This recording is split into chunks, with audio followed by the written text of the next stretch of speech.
Okay, so do you remember what we had discussed in essay writing? First lecture. In first lecture, I told you that the essay for UPSC is different than the essay in general we wrote in our schools and colleges. बरोबर आहे? स्पर्धा परीक्षेचा निबंध आणि शाळा कॉलेजमधले निबंध, they are not one and same. Okay. Competitive exam essay has a different demand. So do you remember I had given you 4 elements which you should keep in mind while writing essay. First is information, right? Without good information, you cannot write essay. Whether it is philosophical or GS based topic, whichever, you need some information. Now, as soon as the topic is selected, विषय निवडला की तुम्हाला ते ठरवावं लागतं की ह्याच्यामध्ये माहिती काय असायला पाहिजे. What kind of knowledge that you are going to share with your reader. ते म्हणजे काय? तुमच्या एसीची boundary. So this is a part of your brainstorming session. So बऱ्याचदा असं होतं, whenever you select a topic, you select it based on gut feeling. Is it not? Ideally, it should be based on your research, which should happen in advance while preparing essay. But that doesn't happen. हे होत नाही बऱ्याचदा. तुम्ही research करत नाही, तुम्ही prepare करत नाही. मग एक्झाम हॉलमध्ये गेलात आणि समोर सेक्शन ए मधले 4 टॉपिक आले की तुम्ही गट फिलिंगवर तुम्हाला असं वाटतं, अरे हा टॉपिक मी चांगला करेन कम्पेअर्ड टू अदर्स. तुमच्या लक्षात येत आहे? And you select the topic. As soon as you select the topic, your first step starts. That is drawing the boundary, scope and extent of the topic. की याच्या पलीकडे मला जाऊन लिहायचं नाही. This is going to be my boundary. Is this clear? Second is format. Second element काय आहे? Format. आता एकदा माहिती काय द्यायची हे पक्क झालंय, पण ती नुसती तुम्ही पायलअप करत जाणार आहे का? No, you are not going to do that. Right? It has to be arranged in a systematic order. This is another demand of your essay writing, which is given in your notification. Are you getting this point? दुसरं काय पाहिजे? त्याला एक sequence पाहिजे तुमच्या आयडियाचा. ठीक आहे. आता ब्रेनस्टॉर्मिंग नंतरच, as soon as you have brainstormed your information, before you arrange the ideas, decide your primary claim. ज्याला आपण मेन थेसिस म्हणतो. आठवते का? प्रायमरी क्लेम, मूळ हेतू, मुख्य दावा, असं काहीतरी आपण शिकलो होतो. It is like an axis around which your essay revolves. And that thesis that you are going to prove through your writing. Thesis म्हणजे काय? मेन आयडिया ऑफ युअर एसे, की ज्याला तुम्ही थ्रू आउट एसे प्रूव्ह करत राहणार आहे, again and again and again. मग तो थेसिस कसा स्टेट करायचा, तर याचे मी तुम्हाला काही कॅरेक्टरिस्टिक दिल्या होत्या. For example, it should be arguable. आर्ग्युएबलचा अर्थ काय? A person, if decides, can take other side and argue against it. आठवतंय का? तुमचं जे प्रायमरी क्लेम आहे, जे कुठे यावं लागतं? Towards the end of your first paragraph और इंट्रोडक्शन. प्रायमरी क्लेम कुठं असायला पाहिजे तुमचा in your essay? Towards the end of your first paragraph, introduction. And this should be arguable. Arguable means there has to be other side. What happens because of this? काय होतं यामुळे, आर्ग्युएबल असल्यामुळे? It creates a nice conflict. And examiner wants to know how you are going to resolve that conflict, how you are going to prove your side. तुमच्या लक्षात येत आहे? तुमचा जो थेसिस आहे तो कसा पाहिजे? आर्ग्युएबल पाहिजे. ठीक आहे. हे सगळं कुठं डिसाईड करायचं आहे? तुमच्या ब्रेनस्टॉर्मिंग नंतर. Once you have decided your thesis, second is arrange your ideas in an orderly fashion. त्याला फॉर्मॅट आपण असं म्हणतो. तुमच्या लक्षात येते? Second element is what? Format. म्हणजे काय करायचंय? आता समजा तुमच्यासमोर तुम्ही आयडिया लिस्ट डाऊन केलेले आहेत आणि त्यातून मला एक फेअर पिक्चर उभं राहते की माझा एसे असा असं असं दिसणार आहे. त्यामध्ये तुम्हाला एक मनाशी खुणगाट अशी बांधायची आहे. You have to resolve that your each paragraph will address one distinct idea. समजा तुमच्याकडे 8 आयडियाज आहेत, 10 आयडियाज आहेत. तर प्रत्येक आयडियासाठी माझा एक पॅराग्राफ असणार आहे. तर त्या ज्या 8 किंवा 10 आयडियाज आहेत, you have to arrange them in an orderly fashion. की पहिल्यांदा मी काय सांगणार आहे, दुसऱ्यांदा काय सांगणार आहे, तिसऱ्यांदा काय, चौथ्यांदा काय, ते अरेंज करून घ्या पहिल्यांदा. त्यामुळे क्लॅरिटी येते how you are going to explain the topic. एवढंच नाही तर बऱ्याचदा ते लिहित असताना तुम्हाला असंही क्लिक व्हायला लागतं, what you are going to write towards the end of say second paragraph which will connect you to the third paragraph. तुमच्या लक्षात, ज्याला फ्लो म्हणतो आपण, लिंक देणे, सेगवे म्हणतो आपण इंग्लिशमध्ये त्याला.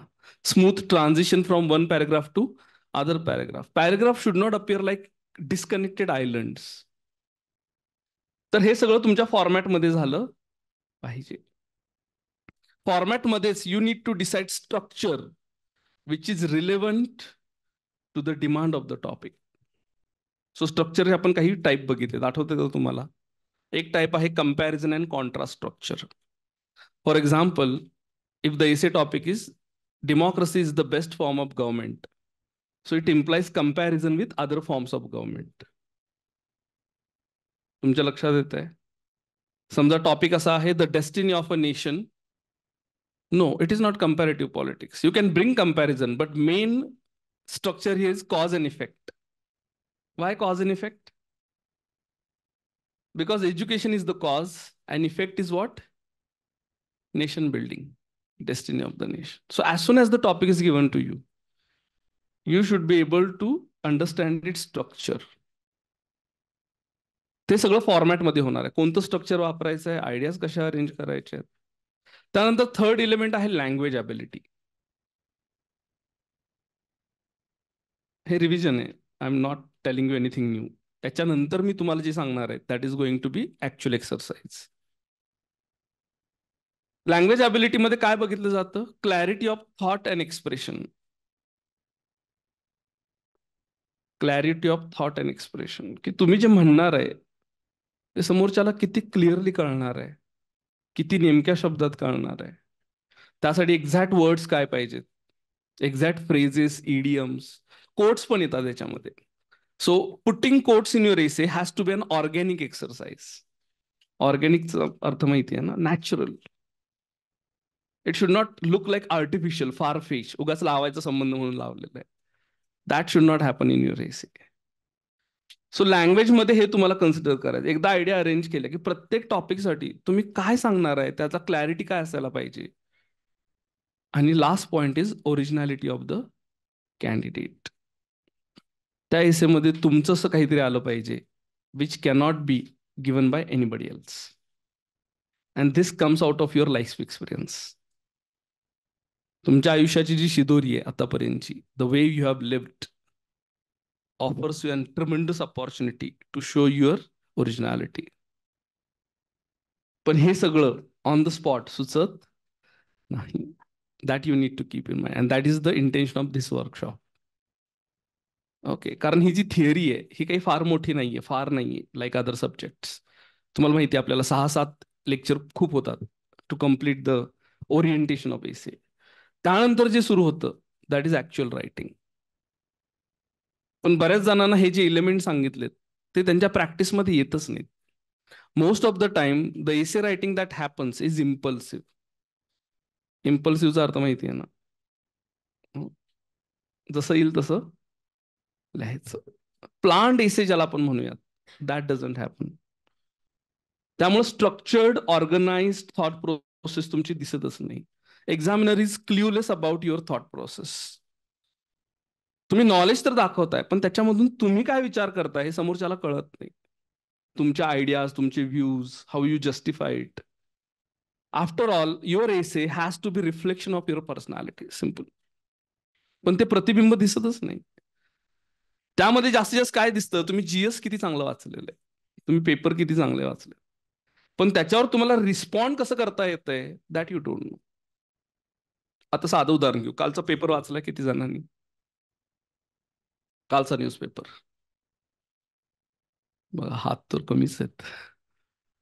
बर, कालच्या न्यूजमध्ये एक बातमी अशी होती, आसाम मधले home secretary, IPS officer committed suicide. वाचलंय हे? Because his wife died due to cancer. आणि त्याच्याही आधी if you read it thoroughly, his mother had passed away as well as mother in law also had passed away in few months. आता ह्या घटनेकडं कुठल्या अँगलनी बघता येईल आणि त्याचा वापर एसेमध्ये कसा करता येईल याचा जर विचार तुम्ही केलाच नसेल, this news is nothing for you. तुम्हाला आठवतं का इथिक्सच्या पहिल्या लेक्चरमध्ये I told you the types of suicide, one of which is anomic suicide. Anomy means lawlessness. The things which give meaning to your life or guide your life disappear suddenly, and you don't know what to do with the life. And this can happen with anybody, common man as well as the one who is sitting in a position of power. तर त्याला तुम्ही कशाशी जोडणार आहात? Whether essay concern with meaning of life. बरोबर आहे ना? माणसाच्या आयुष्याला काय अर्थ देतं बघा ना. एवढा मोठा IPS सेक्रेटरी आहे तो, home secretary. He has many things to do in life, and yet he finds it is meaningless to lead such a life. Why? Because he has different meaning in life. So माणसाला जर समजून घ्यायचं असेल तर ह्या घटनांना कसं process करायचं हे तुम्हाला कळायला पाहिजे. And there are plenty things to ponder upon. In that sense it is essay. Essay means निबंध, बंधन नाही. There is no predefined syllabus. तुमच्या लक्षात येतं मी काय सांगतोय? Again, as soon as you select the topic, you should be able to decide the type of essay that you have selected. Do you remember type of essay that we talked about? 4 types there are mainly. Broader type are 2. One is GS-based essay, another is philosophical essay. Is it not? GS-based means GS ke topic hote.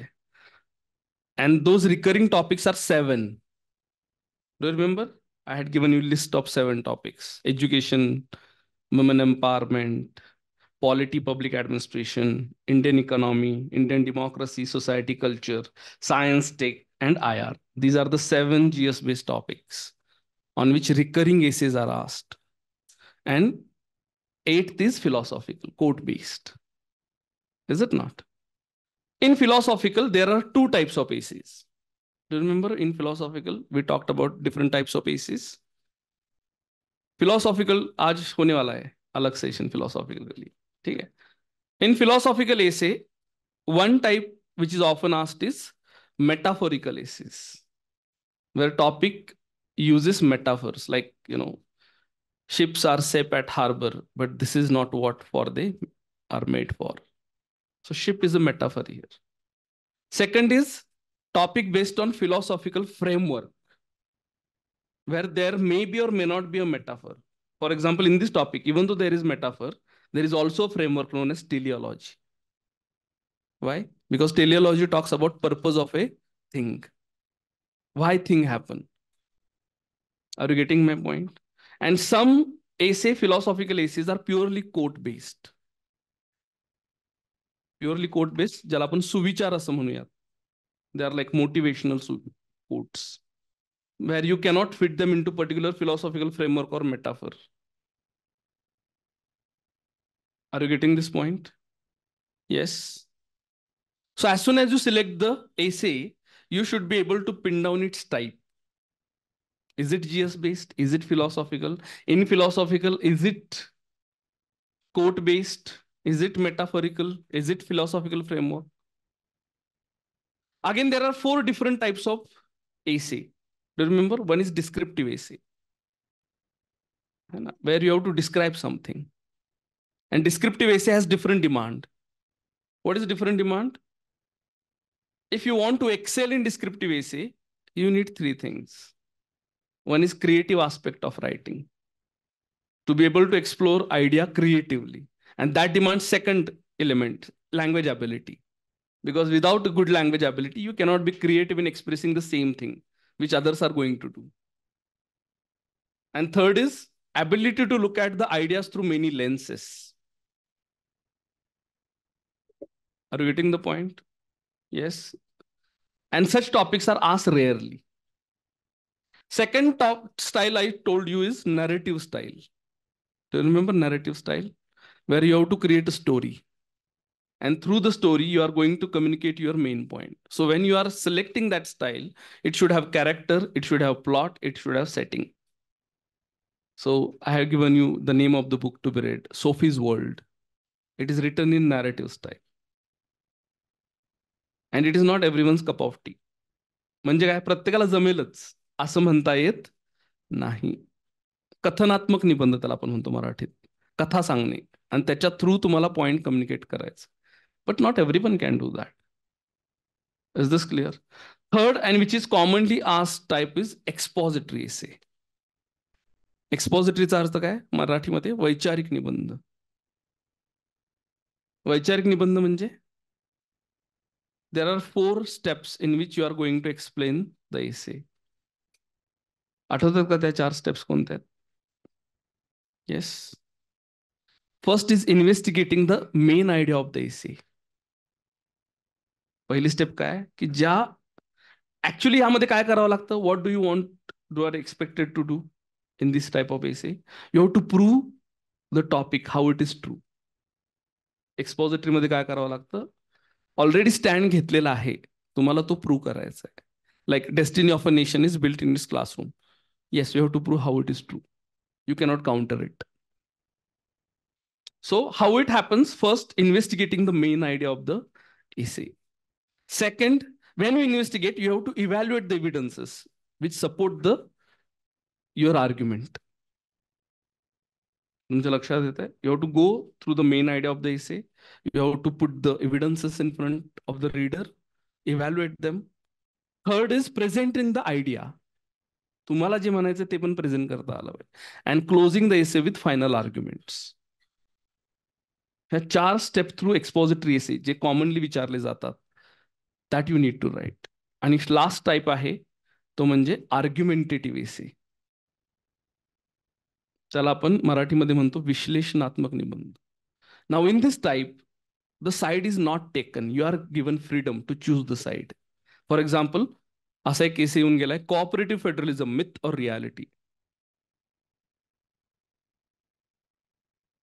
R you getting my point? Cooperative federalism myth और reality. आता इथं तुम्ही कुठलीही एक side निवडू शकता. That doesn't mean you cannot speak about other side. But whichever side you have chosen, you have to emphasize that this is more important than the other side, even though other side exists. But don't give justice to both the side equally. Otherwise, examiner will be confused as to what is your main stand. तुमच्या लक्षात येत आहे? एक कुठली तरी बाजू घेऊन आयुष्यात लढावं लागतं, हे तुम्हाला आता शिकायचं. You cannot be sitting on both the sides, ज्याला आपण पेन सेटर म्हणतो. राईट? कारण खरं रिअल जे पॉलिसी जगत आहे त्याच्यामध्ये निर्णय घ्यावे लागतात. And none of the decisions are perfect. They always have a downside. But why do you choose them anyway? Because their positive sides are more than the negative sides. Are you getting my point? तुम्हाला जे म्हणायचं आहे त्याच्यामध्ये जास्त तथ्य आहे. There is more worth in what you are saying than the other side. So it doesn't depend on which side you choose. हे तुमच्या लक्षात येत आहे? समजा तुम्ही मिथ म्हणलात तर जास्त मार्क्स मिळतील असं काही नाहीये. It depends on how well you justify your side. तुमच्या लक्षात येते? How well you justify. आणि त्याचे 4 मार्कर्स मी तुम्हाला दिलेत. आठवत आहेत का काय मार्कर्स दिले होते? How well to justify your side. First is your explanation has to be as detailed as possible. आठवतं का क्लासमध्ये मी तुम्हाला म्हटलं होतं, विचारलं होतं की जेव्हा तुम्ही तुमच्या आई बाबांना तुमचं बाजू पटवून द्यायला जाता एखादी, तेव्हा किती डिटेलमध्ये घुसता तुम्ही? Y? Because you have some suspicion that they may not agree to your proposal. So you try to convince them as, well as possible. So पहिल्यांदा detailed द्या. Second, explanation has to be logically sound. तुम्ही जे म्हणताय त्याच्यामध्ये logic पाहिजे, नुसतं sentiments आणायचे नाही. सेंटिमेंट आणण्याची एक जागा असते, ती ओळखता आली पाहिजे. ठीक आहे, सेंटिमेंट आणू नये असं मी म्हणत नाही, but that has to be in a mature way. Logically sound पाहिजे. थर्ड, इन डेप्थ डिस्कशन पाहिजे. म्हणजे तुम्ही काही इश्यू जे क्रिटिकल आहेत, क्रुशियल आहेत, त्याला डीपली अड्रेस करताय असं पण दिसलं पाहिजे. What do you mean by deeply addressing the issue? Wien you address something in a deeper manner, what do you do? No, no. That is detailed. Deep means you go to the basics of the subject. Bottom. कुठून सुरुवात झाली हे? का झालं हे? That is deeper aspect. Going to the roots of the topic. That is deep. वरवरचं म्हणजे काय? Shortcuts. Like in mathematics we do it. No, मॅथमॅटिक्समध्ये काही लोकांना शॉर्टकट्स आवडतात. सर फॉर्म्युला सांगा, कशाला एवढं सांगताय? पण अरे बाबा, तो फॉर्म्युला कसा आला हे तरी समजून घे. If you ask engineers, how many of you them know that how the derivative and integral formulas are derived? Very few of them. तुमच्या लक्षात येत आहे? कारण डीप फंडामेंटल कोणी बघितलेलं नाही. But you should not do that. And finally relevant example from the current affair or history. ह्या 4 गोष्टींनी you can prove your side even though there is other side. So argumentative essay is basically expository essay. Only difference is you are given freedom to choose the side. म्हणजे मुळात तो वैचारिक निबंधच आहे. पण तिथं काय दिलंय? तुम्हाला स्वातंत्र्य आहे. कशाचं? To choose your side. In expository essay the side is already taken. You don't have choice now. You have to prove it. So सगळ्यात मोठा जो चॉईस आहे तुमचा एसे रायटिंग मधला, to choose a topic wisely. Compare to others you can write in a better manner. आणि एकदा ते झालं, then your baby step start brain storming the ideas. आता हे आपण थोडंसं करून बघणार आहे. Because most of this things are taught to you. पण हे कळाले का? It's just a recap of what we had done in the classroom. Okay. So पहिल्यांदा टाईप ओळखा सिलेक्ट केलेले एसेचा. त्यानंतर त्याचा मेन थिसिस काय असेल तुमचा हे ठरवा. बऱ्याचदा तो बघितल्या बघितल्या ठरवता येत नाही. तो कुठून येतो सांगतो. Main thesis, why aspect. Write down. Main थिसिसचा ओरिजिन काय आहे? Why aspect. Why this topic is true. त्याचं स्ट्रॉंग रिझन तुम्हाला देता आलं पाहिजे. That will act as an axis of your essay. Why aspect. आणि त्या व्हाय आस्पेक्टला एक्सप्लेन करण्यासाठी तुम्हाला छोटे छोटे व्हाय परत रिझन शोधावे लागणार. So why, then other whys which support main why. And to explain these small whys, you have to explain how these whys are true. And to support these hows, you have to explain or put what, where, when, facts. तुमच्या लक्षात येतं structure कसं करायचं आहे. As soon as you look at the topic, you should be able to figure out the main thesis of your essay. आणि समजा ते नाही जमलं तर ब्रेनस्टॉर्म करा पहिल्यांदा ideas. Don't worry about main thesis, it will come later. पहिल्यांदा तुम्हाला जे माहिती आहे एसे बद्दल ते लिहून काढा, जे तुम्हाला वाटतं ते. And once that is done, try to visualize your content as a coherent body of narrative. And what will be its main idea, main thesis, तो visualize करा. कारण तो तुमच्या इंट्रोडक्टरी पॅरेग्राफच्या एंडला येणार आहे. काही जण खूप क्लेवरली करतात. म्हणजे जर त्यांना मेन आयडिया स्टेटमेंटमध्ये मांडता नाही आली, they do it in a question format. They raise the question and they answer the question. That is also an acceptable style. Only thing is that you have to do in a smart way. Is this clear? So घेऊयात आज एक exercise आपण. Yes, are you ready for दिस?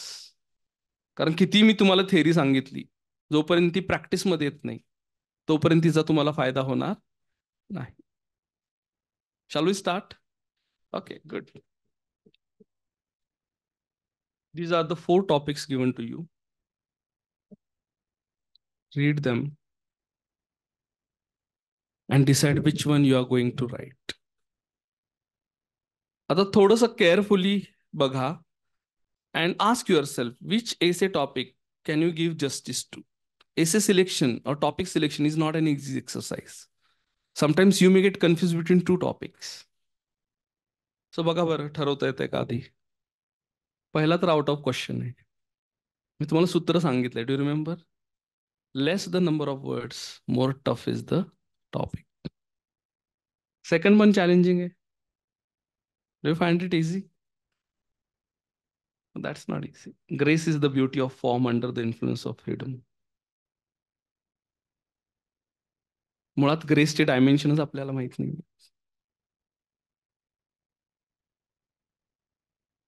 आपल्याला फक्त एकच beauty माहिती. Third काही अंशाने लिहू शकता. बट अगेन 1000 वर्ड किती रेटणार?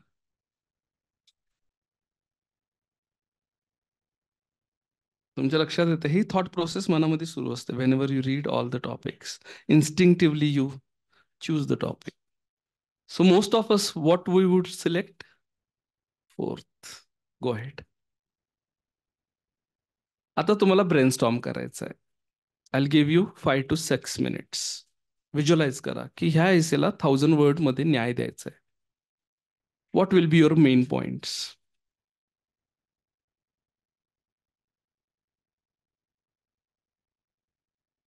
बाउंड्री ड्रॉ करण्याचा प्रयत्न करा की कोणत्या बाउंड्रीमध्ये तुम्ही लिहिणार आहात. बरं, बऱ्याचदा ब्रेनस्टॉर्म करताना इव्हॅल्युएट करण्याची गरज नाही. पहिल्यांदा जे वाटतं ते लिहून काढ. नंतर you can eliminate what is irrelevant. So take few minutes and try to brainstorm your ideas about this topic. Fourth topic.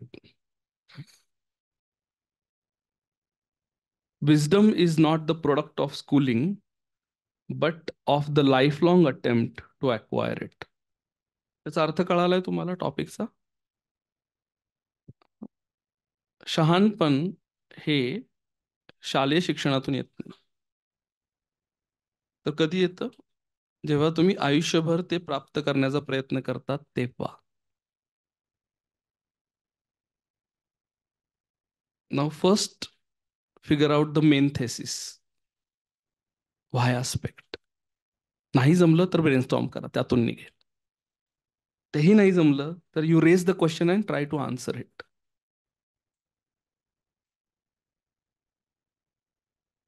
काही लोकांना बघितल्या बघितल्या कळतं व्हाय, पण नाही कळालं तर ब्रेनस्टॉर्म करताना कळतं. आणि तेही नाही कळालं तर मग प्रश्न उभारायचे आणि त्याला उत्तर देत पुढे जायचं. Is it unfamiliar topic? Is it a specialise topic? So you can write at least something about it. You're not completely clueless. How many ideas you could generate? Good. 7 is good.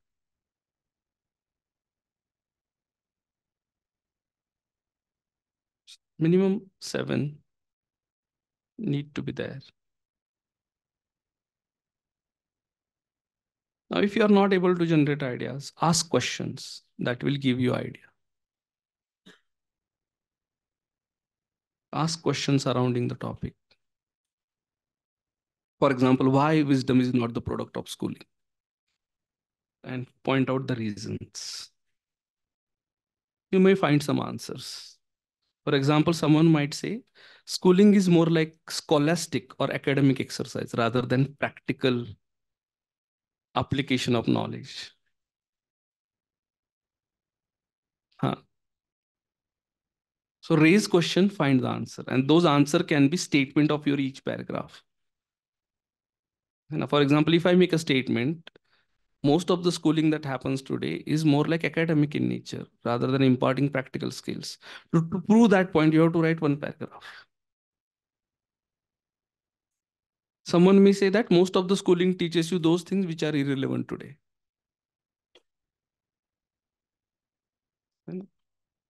So again, to prove that point, you have to write another paragraph. So raise the question, find the answer, and that answer itself is the main idea of your each paragraph. So in this way, you are going to expand your AC. So please do that. Let me see whether you can do it or not. What is the main thesis that you can put forward? Cannot be taught wisdom? Then why teachers and elders are there? Don't they teach us wisdom? No, no wisdom. Education आपको wisdom नहीं देता है. हाँ. Go ahead. Tell me what is difference. Good. That is wisdom. Knowing that you don't know is the beginning of wisdom. It's a one-fits-all approach, but at the same time, every person and every persona is different. Wisdom comes from learning, and learning comes from experiences. And as every person has different set of experiences in life, so Not really. Schooling can teach us wisdom. It comes from experiences, and for that we have to get into the real world, and in order to experience it. One aspect of this is good, but one aspect of this is when they say lifelong, it means you can highlight wisdom. Acquiring wisdom is not a short-term endeavor. Schooling is about how to stay in the life, not how to live the life. No, that you cannot say. They also teach you art, music, literature. But are we mature enough to understand? Does society help us to realize this is also important? नहीं ना, ये हमें बाद में मालूम होता है. पहले सोसाइटी फैमिली हमें क्या एम्फोसाइज करती है? That you have to educate so that you can get a good job, you can settle into your life. है ना? विजडम की तरफ कोई देख ही नहीं रहा है. वैल्यूज, विजडम, वर्च्यूज, कैरेक्टर, इसको हम ऑब्जेक्टिवली मेजर भी नहीं कर रहे. होता है क्या, क्या मेजर कर रहे हैं स्कूल मार्कशीट में? मार्क्स. जहां लोगों को आजकल 100% भी मिल रहे हैं. But is that a sign of wisdom? So ये क्यों नहीं है? ये आपको अलग अलग, एक तो मेन थेसिस ये हो सकता है not necessarily that wisdom, whatever we acquire in school life, is not enough to cope up with the realities of the world. है ना? वो शॉर्ट टर्म है, लॉन्ग टर्म है ही नहीं. बहुत बार स्कूल में जो सिखाया जाता है और एक्चुअल वर्ल्ड में होता है वो कॉन्ट्रडिक्टरी भी हो सकता है ना? School is teaching you being obedient, है ना? रियल वर्ल्ड कहता है कि ऐसा नहीं चलेगा. You have to be creative, and to be creative you have to be rebellious to the establish ideas. School कहता है जो चल रहा है वही सीखो. रियल वर्ल्ड कहता है और नया ढूंढ के लाओ. तो ये क्यों हो रहा है, इसके वह एस्पेक्ट आपको एम्फोसाइज करने. So how many of you have said in your main point और सब points that world is changing at a rapid pace. So what we will learn today may not be relevant by the time we enter into the real world. Irrelevant हो जाता है. So wisdom किस में है? To be ready to acquire new learnings, to be adaptable. यही wisdom है. तो ये कितने लोगों ने लिखा है? ये जो लाइफ लॉन्ग अटेम्प्ट है ना, इसको अंडरलाइन करो. This is your keyword. Nobody should think that he has become wise forever. जो वाइज लोग हैं उनको ये मालूम होता है दे are not wise. That's why they are wise. They have healthy self doubt about their own awareness. Even wise people cannot see all ends. Have you heard this line before? No. You might have heard, but you don't remember it. It is from Lord of the Rings.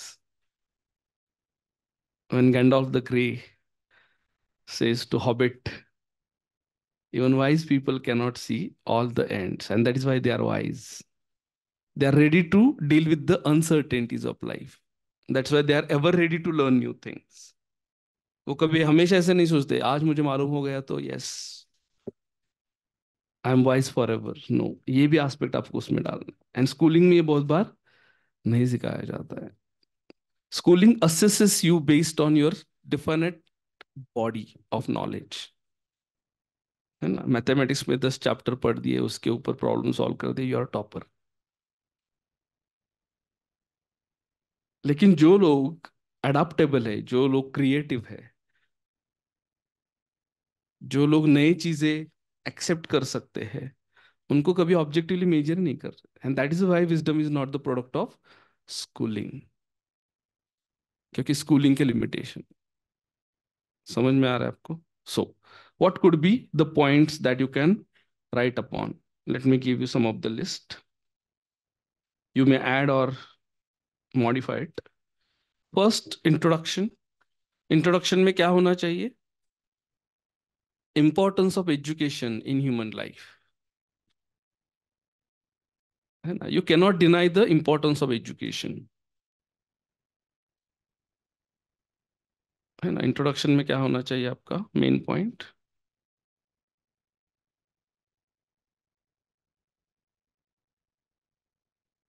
Education is important in a man's life, है ना, उसके बारे में कहो। लेकिन towards the end आपको कुछ ऐसे सवाल रेज करने हैं which will point towards the main thesis. Second point होना चाहिए, you have to start with your memories of schooling. आपने क्या सीखा, आपने क्या एक्सपीरियंस किया, what do you remember about your schooling, because this creates empathy in the mind of reader, क्योंकि उसने भी वही किया होगा, है ना। He is not alien, he is also part of your world, so make him empathise with you. Empathise means समानुभूती। त्यालाही वाटलं पाहिजे ना, अरे हो माझ्याही वेळी असं झालं होतं. Is it not? See, when can you talk to others really? When you find common ground, है ना. तर ते कॉमन ग्राउंड आधी आणा, त्याला रिमाइंड करून द्या की बाबा रे तुझ्या आयुष्यात असं झालं असणार आहे, right. Then third come to reality. स्कूलनी शिकवलंय, हे शिकवलंय, ते शिकवलंय, पण आता काय होतंय? That is rapidly changing world versus school education, हे कम्पॅरिझन झालं पाहिजे. फॉर एक्झाम्पल, स्कूलमध्ये किती वेळा तुम्हाला बँकेची स्लिप भरायला शिकवतात? नाही शिकवत ना. By the 10th standard, at least you should be able to do some bank transactions. ते नाही शिकवत. प्रॅक्टिकल लाईफ स्किल्स आहेत. आई आजारी पडली, तिच्या बँकेतून पैसे काढायचे, कसे काढणार तुम्ही? तुम्हाला स्लिपच भरता येत नाही. जॉईंट अकाउंट आहे पण तुम्हाला माहित नाही कसं ऑपरेट करायचं. How will you do it? So rapidly changing world versus school education. Fourth point, what happens when you enter into the real world and when you understand what is true education. है ना. खऱ्या जगतामध्ये गेल्यानंतर तुम्हाला कळायला लागतं की खरं एज्युकेशन काय आहे. आणि तुम्हाला असंही कळायला लागतं की अरे आपल्याला शाळेत हे तर शिकवलं नाही. पण तुम्हाला हे पण रिअलाइज होतं की शाळेमध्ये हे शिकण्याचा बेस तयार केला गेलाय. असं नाही की शाळा पूर्ण निरर्थक आहे. शाळेमध्ये बेस तयार केला गेलाय, त्याच्यावर आता बिल्ड करायचं आहे आपल्याला.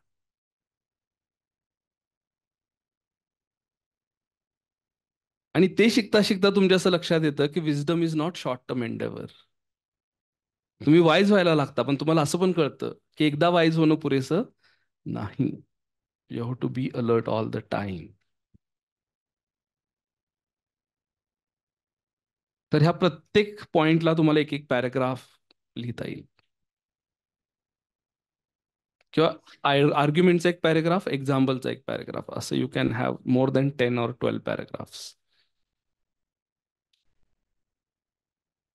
आणि शेवटी विजडम कशाला म्हणायचं? To be able to understand difference between short term and long term things. है ना. बऱ्याचदा ह्या जगामध्ये लोक जे अल्पजीवी आहे त्याच्या मागे पळताना दिसतात. And they forget what is enduring, what is शाश्वत. And by the time they reach to the fag end of their life, they don't have enough time to learn about it and they regret it. So living life with regret is not a good life. And then conclusion. So can you expand upon these points? Yes. करू शकता की नाही करू शकता? You can do it.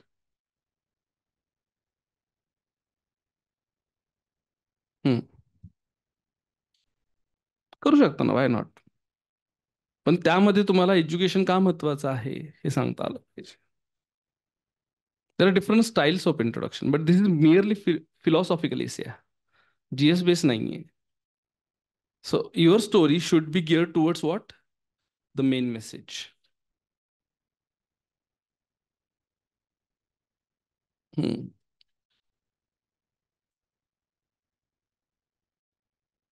Exactly, that didn't satisfy their quest for peace. है ना, त्यांना त्या एज्युकेशनने आयुष्यात शांतता दिली नाही, म्हणून त्यांना बाहेर पडावं लागलं. पण आता हे जे स्कूलिंग म्हटलंय ते फॉर्मल स्कूलिंग आत्ताच्या जगातलं आहे. तो जो काळ होता तेव्हा सगळ्यांना अवेलेबल नव्हतं ना.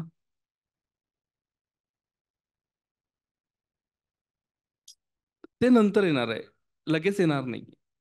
You don't have to conclude so early. So let me tell you. मी एक इंट्रोडक्शन लिहिली आहे, तो तुम्ही वाचा, मग तुमच्या लक्षात येईल. Not necessarily this should be the exact introduction of yours. ही वाचा, फर्स्ट पॅराग्राफ. वाचता येतो सगळ्यांना? Last bench. First paragraph is about in what way education is a blessing. School education. Then I'm using word but. It means I'm departing from what I have been saying by raising the questions. Are our schools in position to give such education? Can they give such education even if they decide to? म्हणजे काय, आज जो setup आहे त्यांनी समजा ठरवलं की मुलांना प्रॅक्टिकल एज्युकेशन द्यायचं, are they in position? Second, what limitations do they face in their effort to impart wisdom? त्यांच्या मर्यादा काय आहेत? How can a person overcome such limitations of schooling system to gain wisdom?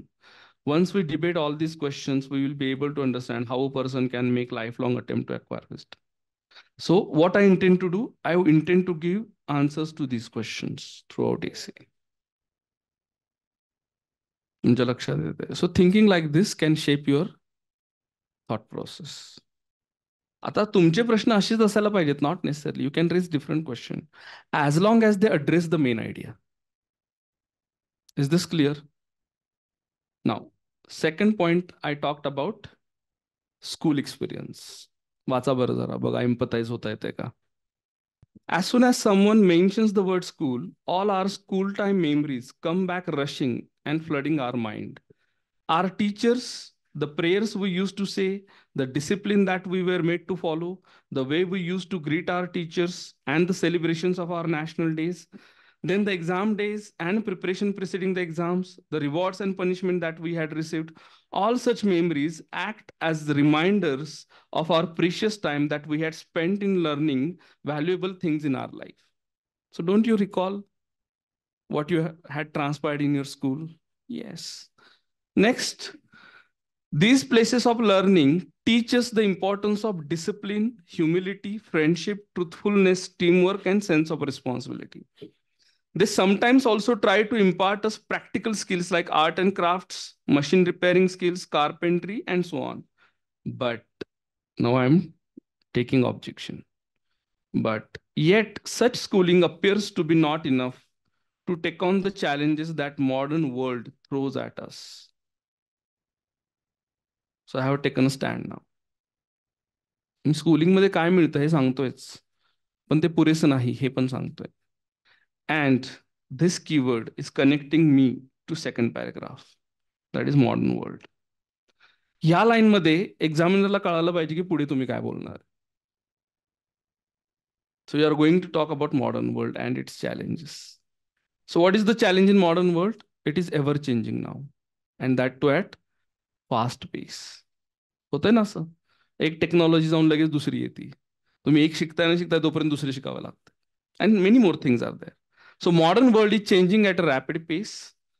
The syllabi of many schools are being upgraded to take into account modern day concerns like climate change, social media explosion, fake news phenomena, gender inequality, role of media, use of computer, cybersecurity, and so on. But can they train young mind in the school systems for all the impending challenges? म्हणजे काय, हे किती शिकवलं शाळेमध्ये तरी सगळ्या चॅलेंजेसला कसं handle करावं हे शिकवतील का? So here I am talking about the limitations of school system, which I had raised in the introduction. तुमच्या लक्षात येत आहे? So the task of introduction is to guide the reader through your entire essay. आणि तेच तुम्हाला हळूहळू पुढे जाऊन फॉलो करायचं. ओके, पुढे त्यालाच एक्सटेन्शन म्हणून. Once a person graduates from school or colleges, he finds oneself in the different world than one had imagined. Is this true for all of you? Yes. आपण जे शाळा कॉलेजमध्ये कल्पना करतो आणि खऱ्या जगात जे होतं, that is different. The demands world makes on him are sometimes so strangers to him that he find himself bewildered. तुमच्या लक्षात येते बघा ना, इंजिनियर लोकांना कंपन्यांमध्ये गेले की पहिल्यांदा झेरॉक्स मारायला होतात त्यांचे बॉसेस, जायची झेरॉक्स काढून. आता झेरॉक्स मारणं हे शिकायचं नाहीये. You have to learn humility, you have to learn how to follow orders, है ना. पुढे, and one realizes that whatever one has learned in school is not enough to face the challenges in life. This realization prepares a person to be ready for lifelong learning. जेव्हा हे realisation होतं की आतापर्यंत आपण जे शिकलो ते पुरेसं नाही, तेव्हा माणूस मेंटली प्रिपेअर होतो की आता मला अजूनही शिकायचं आहे. पुढे, another aspect which makes acquiring wisdom is a lifelong attempt is acquiring wisdom is not short term endeavor. जो पॉइंट मी आधी मेन्शन केला होता. Its acquisition takes a lot of time. हे लगेच येत नाही. It is because wisdom is the product of knowledge and understanding that one gains through experience, that he set, है ना. एक्सपिरियन्स लगेच तुम्हाला सगळा येतो का? No, you have to grow through trials and tribulations. बऱ्याचदा मिस्टेक्स कमिट होतात, failures येतात, नाही का. फ्री दिलेल्यांना विचारा, कट ऑफ नाही आला की ते वाईज होतात, ओके नाही. Gaining such experience cannot happen in a short duration.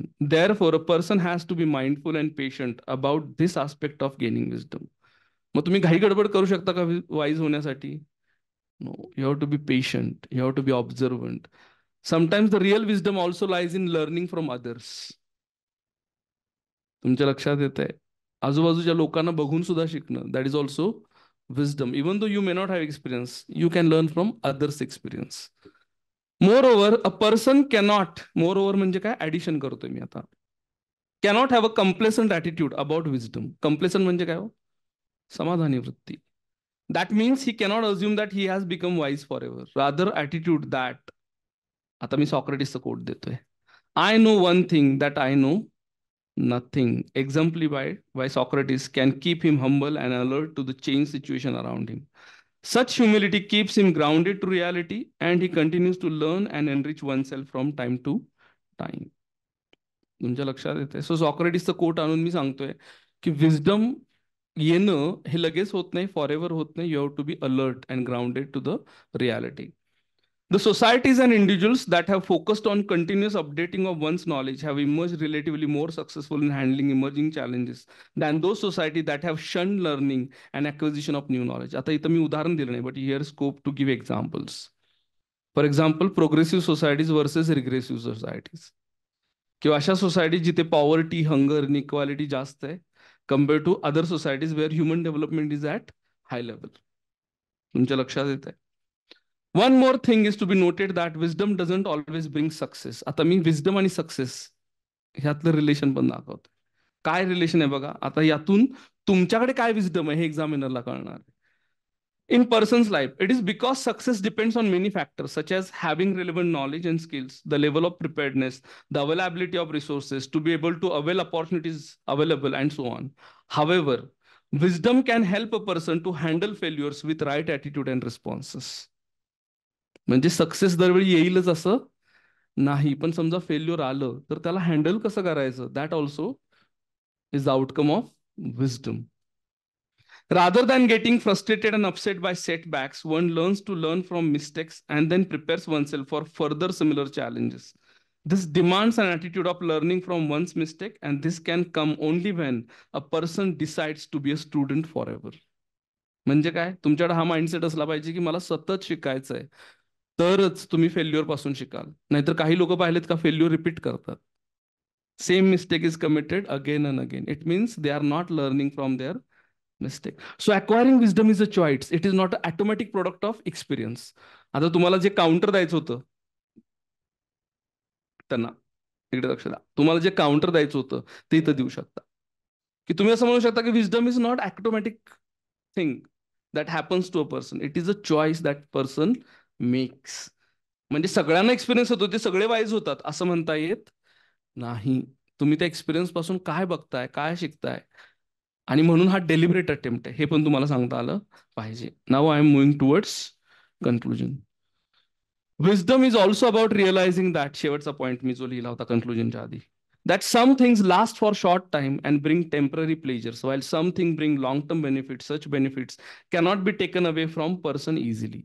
Things like health, knowledge, good values, better relationship bring long-term and sustainable happiness. On the other hand, आता मी contradiction दाखवतोय. Materialistic pleasures are short-term, may produce pain in long-term if sought after frequently. But this realization cannot be dawned on a person theoretically. म्हणजे काय, हे लोकांना लगेच शिकवता येत नाही. काय शिकवता येत नाही? की short term pleasures are more painful. तुमच्या लक्षात येते? Long term benefits are so long lasting, nobody can take it away from you so easily. मग शेवटी काय म्हणायचं आहे? This can happen when a person undergoes series of trials and tribulations and learns from experience. So sometimes wisdom is the name we give to learning from our mistakes. So I'm redefining the wisdom. आता conclusion. आता इथं परत तुम्हाला तीच गोष्ट वेगळ्या लाईटमध्ये सांगायची आहे, पण थोडंसं आता प्रोफाउंड होऊन सांगायचे. प्रोफाउंड म्हणजे deep. Compare to other animals, human beings are gifted with the ability to think and reason out. But this ability is nothing if it is not judiciously combined with the experience. It is the right combination of experience and reasoning that helps a person to accurately make sense of reality around and reach a correct judgment. This ability that helps one to differentiate falsehood from truth and to be able to choose what is right, what is true, and what is good cannot be acquired in a short span or by any kind of academic training. This has to be a lifetime endeavor. Only then a person would be wise in realizing that wisdom can be acquired through continuous learning and not through only one time realization. So एकदा एनलायटन झाला की एनलायटन झाला असं होत नाही. खरी enlightenment तेव्हाच होते की वन टाइम एनलाइटनमेंट पुरेशी नाही, हे जेव्हा तुमच्या लक्षात येतं तेव्हा. And then I am concluding this. Now what is lacking in this essay are examples that I believe you can come up from many sources. तुमच्या लक्षात येते? आता ते सोर्सेस काय असायला पाहिजेत याची मी तुम्हाला झलक देणार आहे. Is this clear? All right. Okay, so हे प्रश्न तुम्हाला पडले पाहिजेत. How do you prepare for essays? तुमचे काही टेम्पलेट्स रेडी आहेत का? So that your thinking time will be reduced. And introduction to templates depending on topic. इकॉनॉमिक्ससाठी वेगळी टेम्पलेट, पॉलिटीसाठी वेगळी टेम्पलेट, फिलॉसॉफीसाठी वेगळी टेम्पलेट. अशा टेम्पलेट्स ऑलरेडी तयार ठेवा. नुसतंच ते नाही तर जे तुम्ही रॉ मटेरियल इनपुट गोळा केलंय त्याच्यावर तुम्ही रिफ्लेक्शन लिहून ठेवलेत का? जसं मी तुम्हाला सकाळी सकाळी उदाहरण दिलं, सुसाईड.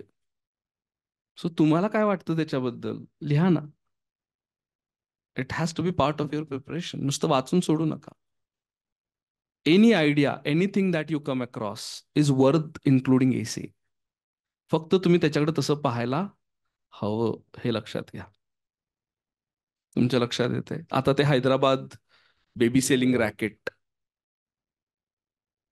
त्याच्यामध्ये ज्या महिलांनी त्या बाळांना विकत घेतलं होतं त्यांचे डायलॉग लिहून काढा तुम्ही. ह्युमन लाईफ किती कॉम्प्लेक्स आहे तुम्हाला कळेल की विकत घेतलेल्या मुलाशी त्या अटॅच इतक्या झाल्यात. They are crying more than the real mothers, because real mothers have sold their babies and those who are not real mothers are crying for those babies. This is a contradiction in human life. So human life is full of contradiction. हे highlight करण्यासाठी उदाहरण तुमच्यासाठी आहे ना. तुमच्या लक्षात येत आहे? So see, you have ample material around you. Only thing you should keep your eyes and ears open. भरपूर काही घडतंय आपल्या आजूबाजूला जगामध्ये, त्याची नोट घ्या.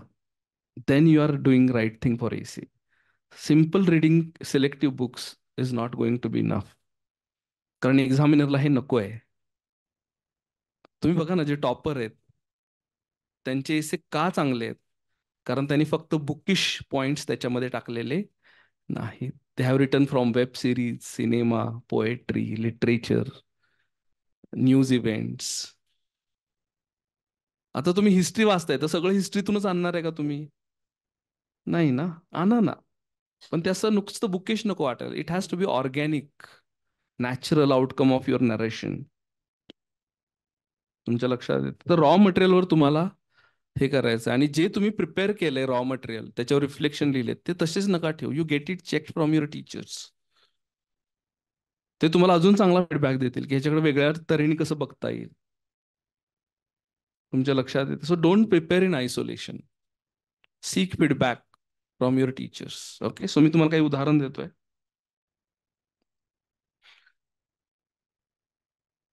हे कोट एकदा वाचा. I hope some of you might acknowledge this quote. शेवटची लाईन महत्वाची आहे. It is of the highest importance, therefore, not to have useless facts elbowing out the useful ones. Theoretically हे जरी म्हटलं की माणसाच्या मनामध्ये प्रचंड नॉलेज साठवून ठेवलं जाऊ शकतं, तर ते खरं आहे. पण त्याला कंडिशन आहे. Wien you do it life long. Exam तुमच्यासाठी लाईफ लॉंग आहे का? तुम्हाला 1-2 वर्षातच पास व्हायचंय. तेवढ्या वेळात काय युजफुल आहे आणि काय नाही यातलं डिस्क्रिमिनेशन करता आलं पाहिजे. हे शेरलॉक होम्सचं कोट आहे. When he says to doctor Watson. तुमच्या लक्षात येत आहे की जेव्हा तो लिस्ट करतो शेरलॉक होम्सला काय माहिती आहे काय नाहीये, तेव्हा तो शेरलॉक होम्सला म्हणतो, अरे हे पण तुला माहिती नाहीये. तो म्हणतो माझ्या प्रोफेशनला त्याची गरज नाही. कारण ते जर मी आत घेतलं तर जे युजफुल आहे ते बाहेर जाणार आहे. असं होतं ना घरामध्ये, जर तुम्ही बघितलं असेल, रद्दी कचरा साठायला लागला की युजफुल गोष्टींना जागा भेटत नाही. तसंच तुमच्या मनाचं पण आहे. Mind, you have to keep in only useful things and discard useless things. Essay साठी सुद्धा तेच आहे की युजफुल कलेक्ट करा आणि जे युजलेस आहे त्याला बाजूला सारा. Don't depend on it. Okay, so I give you some of the examples. Write down different sources from where you can bring out the arguments.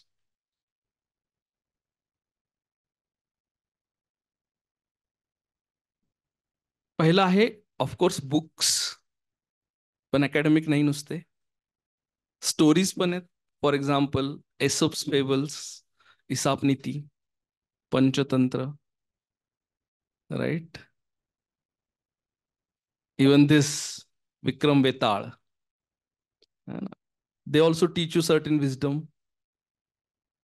Is it not?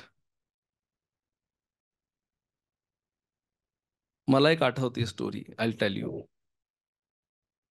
एक story अशी होती की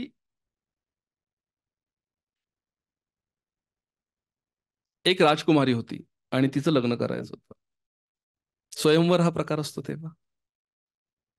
तर ती अट ठेवायची. ती अट अशी असायची की तिला जी व्यक्ती बुद्धिबळात हरवेल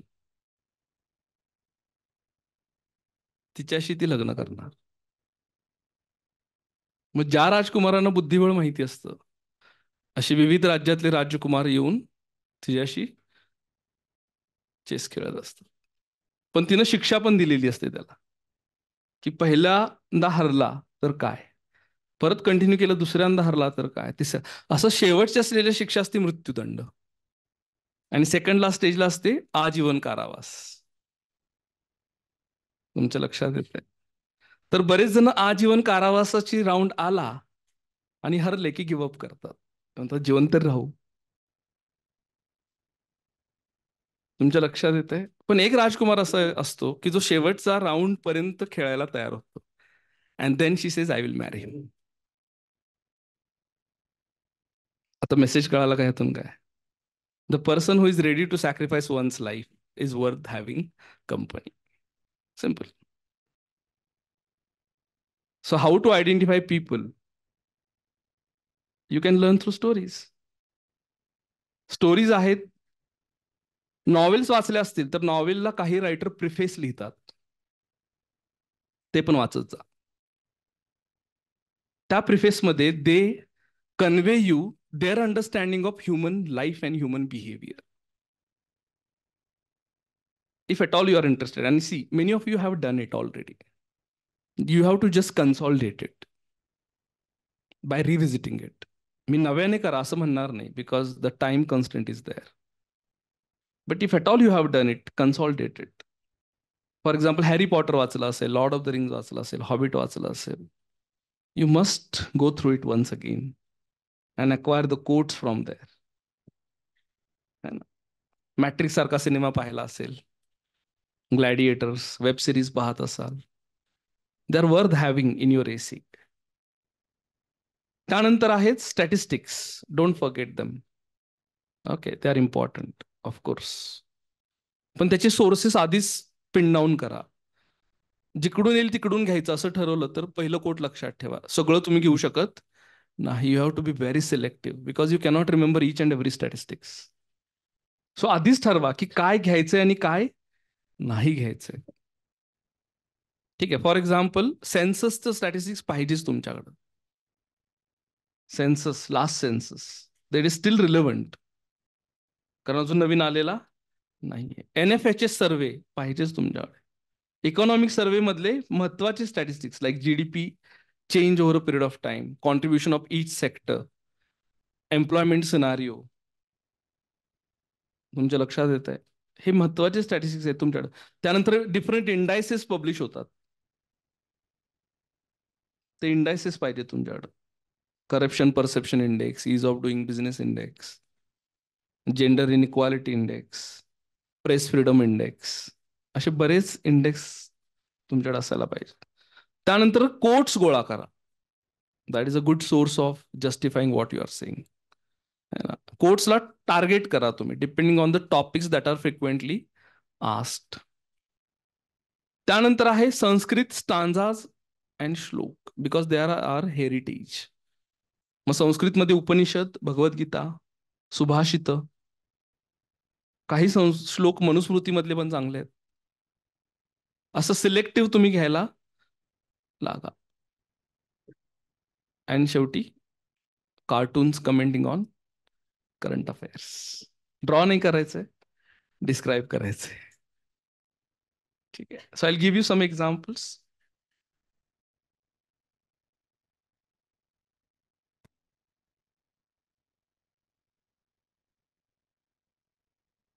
वाचा.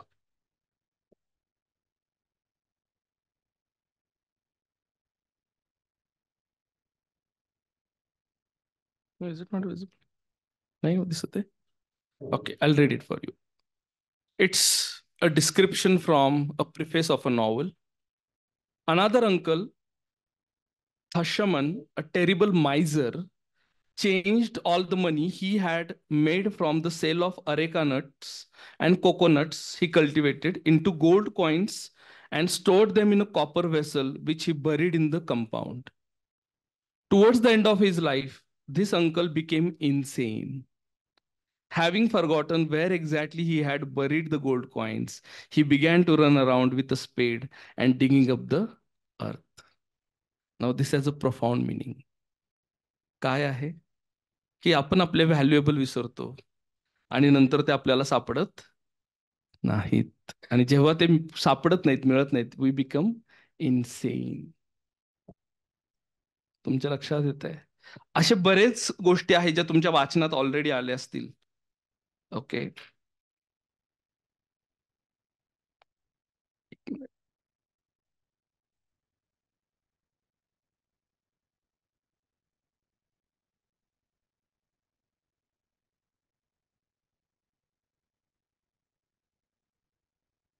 Now, this is a story, a paragraph or some dialogues from story. I'll tell you what is this story. He story काय सांगतो मी तुम्हाला. ही स्टोरी अशी आहे की हा जो ऑथर आहे, सांगणारा नॅरेटर आहे, he is detected with cancer and he is going to die. तुमच्या लक्षात येत आहे सिनारिओ? आणि मग काहीच दिवस राहिलेत. He takes his 2 children to the beach. तो गोव्यातली स्टोरी आहे. गोव्यातल्या एका गावात राहत असतो आणि तो बीचला घेऊन जातो. बीचमध्ये ते चाललेलं आहे, बीचच्या तिथे शेवटचं त्याचं कंपॅनियनशिप. तर असं होतं की तिथं त्याची मुलं सँड कॅसल बनवतात आणि आता रात्र व्हायची वेळ आलेली आहे and they are going back. तर त्यातलं कॉन्व्हर्सेशन आहे. ओके, सो बघा ते कॉन्व्हर्सेशन काय. We had invested so much time, labor, and love to build this sand castle. It seems so difficult to abandon it to the elements and just leave it. Shami gets irritated. Ajay, Munni, will you guys get up? Otherwise, I'll go home alone. I am the first to stand up. Ata Shami is his wife. Ajay gathers up his bucket, spade, and bowl. Are we supposed to leave this castle here and go? Queries Ajay tearfully. त्याच्या डोळ्यात पाणी येतं. लहान आहे ना ते, त्याला कळत नाही की एवढं सगळं छान केलं आणि सोडून जायचं. Muni replies promptly, of course you are supposed to take back only the bucket and other things that you brought. The sand was always here, how can we take it? And so what that we build this castle? We have to leave it here and go. The people will all admire it and say, what a beautiful castle, right, Daddy? Now look at the message. This impacts the reader forcefully. Are you getting this point? So if you get such stuff in your preparation, don't leave it. Are you getting my point? This is the best point to make your examiner empathize with you, what you are saying. Is this clear? Okay. A few more examples I'll give you. These are some of the writings I had compiled, which happened in my course of reading. Okay, incidences from current affair. Suppose there is an essay on AI. AI is now a hot topic. So this is directly taken from newspaper. In one simulation, an AI-enabled military drone was programmed to identify an enemy's surface-to-air missiles. Once it spots SAM site, a human agent was supposed to sign off the strike. But the AI decided to blow up the site instead of listening to the human command. Narrating this incident at a summit hosted by Royal Aeronautical Society, Colonel Tucker Hamilton, head of the US Air Force AI test and operation, warned that AI can behave in an unpredictable and dangerous ways. So this is a proof. So tomorrow, if there is an essay on AI, and if you want to oppose AI, you can mention this. So you have raw material. So see, preparing essay is like collecting jigsaw puzzles pieces. And when you select the topic, choose the right pieces and fit them together so the picture is clear. लेकिन पहले jigsaw puzzle pieces होने तो चाहिए आपके pass. वो pieces ही नहीं तो exam hall में थोड़ी क्रिएट करोगे आप. That will take a lot of time. Is this clear? Okay, few more examples and we will stop. This is another incident which I come across. Child among 3 killed in Dhanbad mine collapse. So what does it signify? Child labor is there and they are engaged in hazardous activity like Shivakashi case study. है ना, सिर्फ theoretical नहीं, वो practical भी हो रहा है. Diabetes patients. NCD is one of the biggest killer in India. Non-communicable diseases, that is lifestyle diseases. है ना, तो ये स्टैटिस्टिक्स आपको हेल्प करेगी, ये भी हेल्प करेगी if there is essay on energy. है ना, so don't discount whatever you come across. Virtual autism, ये मालूम है आपको टर्म वर्चुअल ऑटिज्म क्या है? Yes, people or children who spend more than 4 hours become self-centric. That is the problem of using technology. आजकल लोग बच्चों के हाथ में दे देते हैं ना सेल फोन, खाना खाते नहीं, उनको डिस्ट्रैक्ट एंगेज करने के लिए. But this may result into virtual. So whenever there is a topic on science and technology and its drawback, you can refer to such terms which can justify your point. So see, justification and argument can come from any quarter. Only thing you have to be watchful. Is this clear? Okay, few more points. Okay, ये मालूम है आपको, पढ़ा है? This is hypocrisy of our society.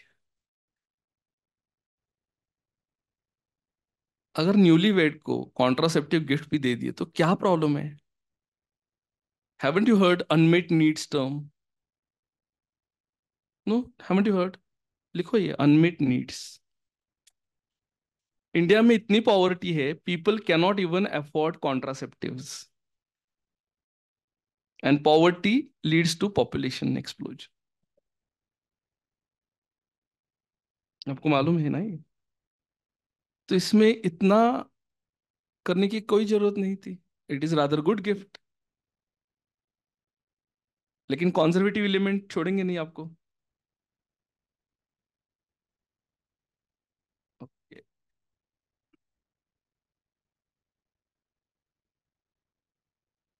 Such statistics for marginal communities, है ना, SC की आती है, एसटी की आती है, वुमेन की आती है. So keep compiling them to prove your point. है ना,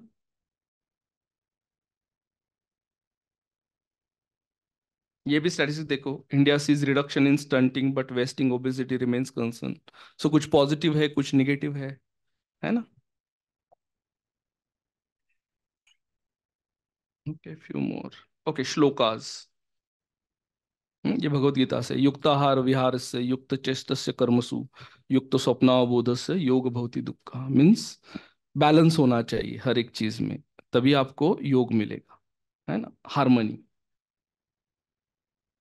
ये भी है, a man his own one's best enemy और बेस्ट फ्रेंड, है ना? उद्धरेत आत्मन आत्मानम न आत्मानम अवसादेत। सो ये कंपाइलेशन आपके पास होना चाहिए पहले से। सो सिर्फ थियरी होना काफी नहीं है, you have to start with information. और ये इंफॉर्मेशन कहाँ से भी आ सकती है। Is this clear? Okay, few more examples. Okay, these are some of the dialogues. Spotlight, have you heard about the movie Spotlight? Yes. Spotlight का क्या contribution है मालूम है आपको? It brought child abuse by priest. ये real story है. Spotlight is a movie based on real story where some newspaper in USA exposed child abuse by priests. तो वहां से वो quote है. Okay, if it takes a village to raise a child, it takes a village to abuse one. ठीक है? So you can include this in your essay related to child.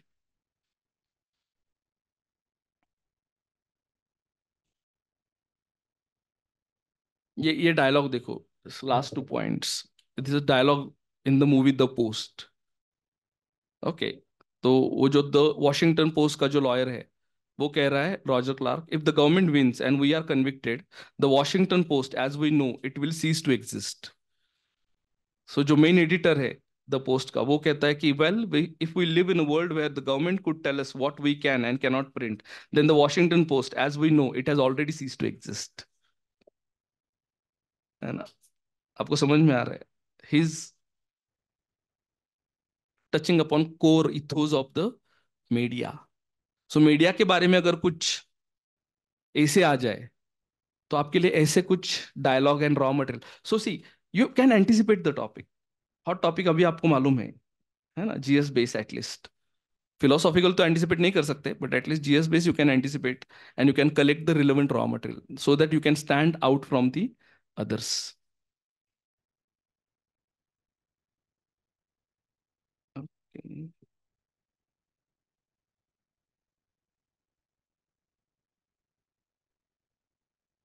Okay, this one is from एक बंदा ही काफी है।